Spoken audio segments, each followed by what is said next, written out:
People love to use the word toxic when it comes to hair care formulations because it grabs attention by scaring people. But are ingredients really toxic? Well, keep on watching because we're going to get into it. Hello and welcome to the world of Craig. Yes, that's me, I'm Craig, and this is my channel where we get into all things hair and sometimes a little bit of beauty. How quickly can I say that? I've picked the most toxic item of clothing that I have because this video is all about toxic ingredients.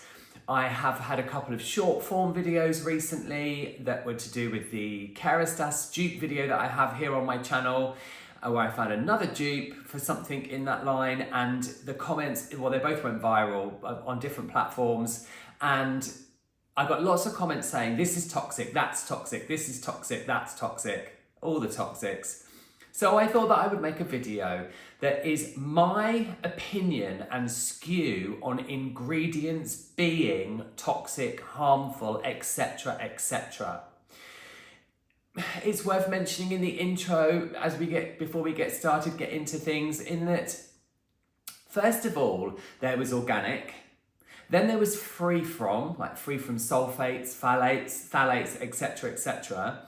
And now there is clean beauty. I do have a video that's all about that term. They are all marketing terms. That's all they are.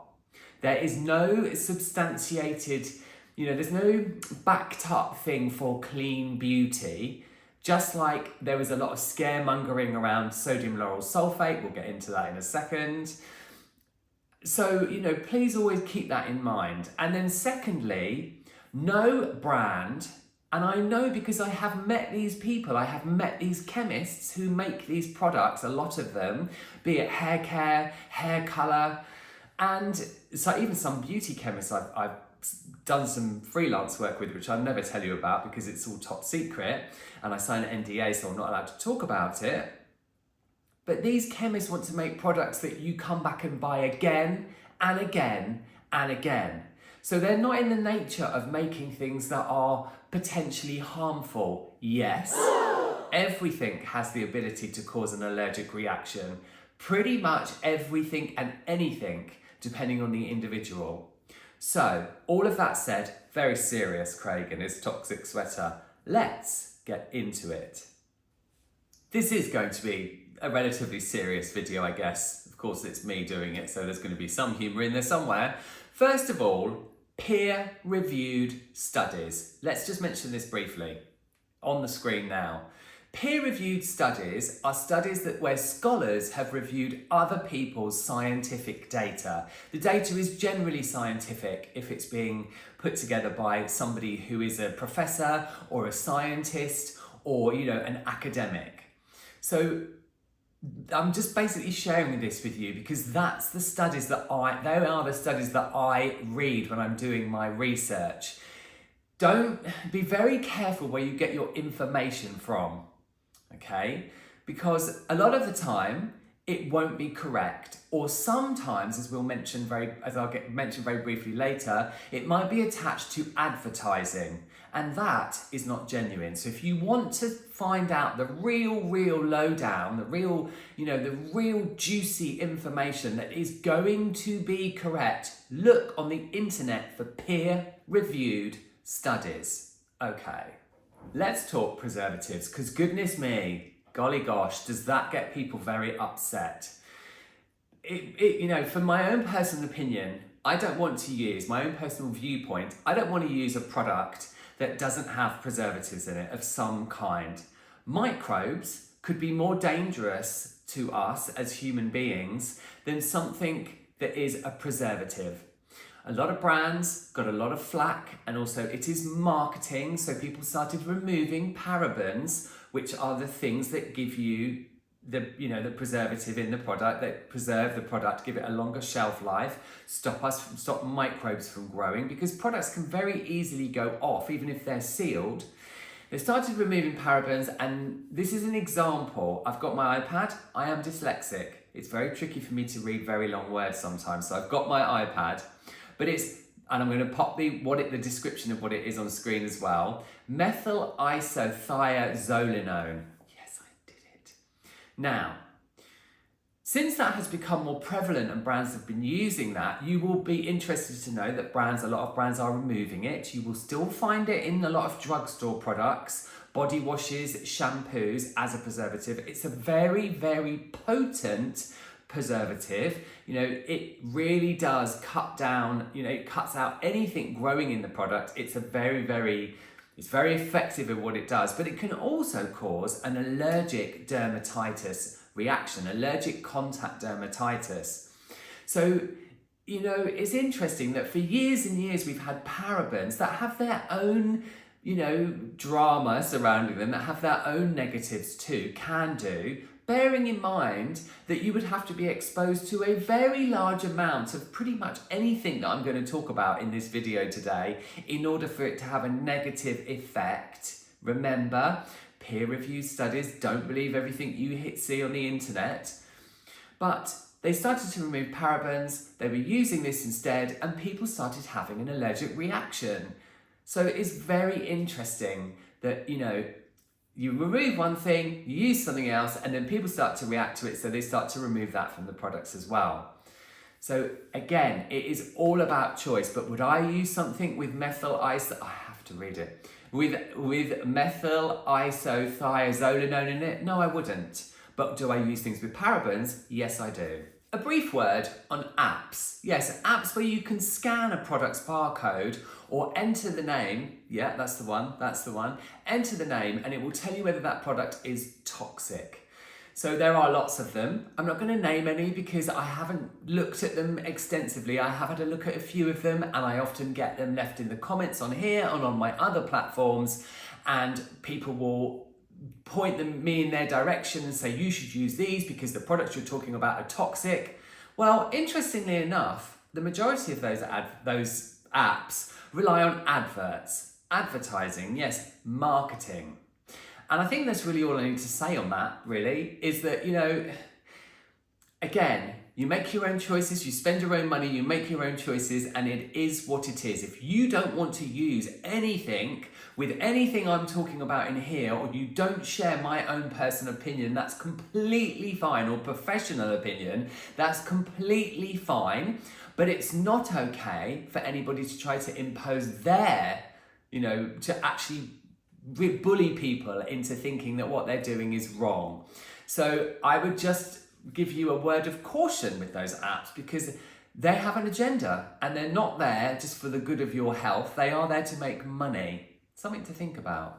Should we talk SLS, sodium lauryl sulfate? Shall we? Yeah. Oh yes, okay.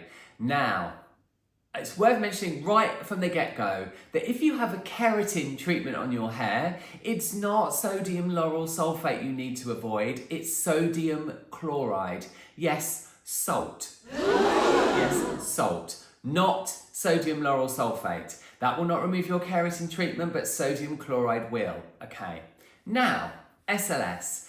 Sodium lauryl sulfate, how many times am I going to say that, is a brilliant surfactant. It's absolutely brilliant. Brands started to remove it from their products because there was a movement that we now call clean beauty that to start off with was free from, and for a long time a lot of products used to use sodium lauryl sulfate free on the front of their products as a real marketing ploy. A lot of that's not allowed to happen anymore because of the way that laws have changed around what you can put on the front of a product, and that is true. But brands still like to formulate without it because a lot of people think it's bad. But it's an incredibly brilliant way of cleaning our scalps, our hair, our bodies. It really is a brilliant surfactant. There are videos here on my channel that kind of go into how it works. And there's a lot of content that tells you that SLS is bad. But this is very interesting, okay? And I've got my iPad again because I've got information. I'm going to put it on the screen too so that you can all see it.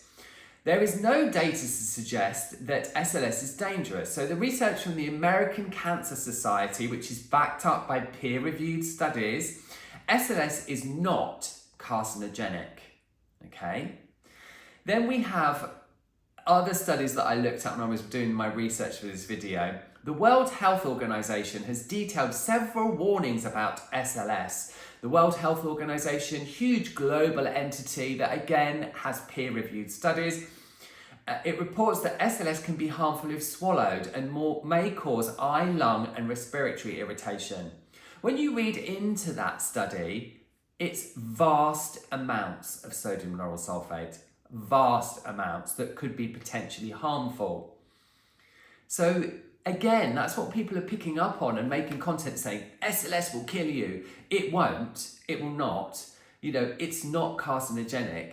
It isn't harmful. Don't drink it. Of course, don't get a vat of SLS and, you know, don't bathe in a vat of SLS, but you're using it in such small quantities in short contact, which basically means you're shampooing your hair, you're washing it out, you're washing your body, you're rinsing it off. It's not staying on the surface of the skin.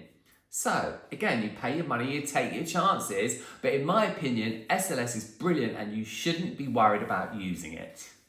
I'll be honest and say it is slightly nerve-wracking filming a video like this. When I was researching it, it was like, okay, well, let me put myself out there. Just because if I can help some people out there feel not so afraid to use things, then my job is done, and that's a good thing, because that is what I'm all about here on my channel. Let's talk fragrance. Now, I can just imagine some of the comments, maybe, if lots of you see this video. Be kind. Now, and obviously make your own choices. Let's talk fragrance. Now, fragrance is very interesting. There's a lot of chatter about endocrine disrupting, which is basically where the hormone balance in someone's body. If you study hormones, you're an endocrinologist, and endocrine disrupting is when the hormones are disrupted in someone's body. Now, there is an awful lot of data to suggest that some fragrances do disrupt, you know, your hormone levels in your body. And I think that we should all be aware of that. I think it's something that, you know, you should do your own research on, and obviously do the research in a way where it is legit and you're not just getting it from the internet, because I have seen a lot of content on platforms where people are really just scaring people, and that's not helpful at all. But interesting, when I was doing the research, I looked at chemical fragrance formulations, which there is some data to suggest that some of them do disrupt endocrine production. But then also I looked at some natural fragrance ingredients. Lavender has the potential. In vitro studies, you know, lavender, so obviously scientific studies, lavender had the propensity to disrupt hormone levels. So a lot of people would think that, oh, chemical fragrances are bad, but also natural fragrances can have that capability. Does that mean I think that you should be really concerned? No, I don't think that you should, but obviously do your own research, make sure you're informed, and make your choices. Ultimately, it is up to, yes, choice. As I've used that word many times throughout this video, whether you choose to use products that contain the things that I've spoken about in this video, or whether you choose to stay away from them, it is a personal choice.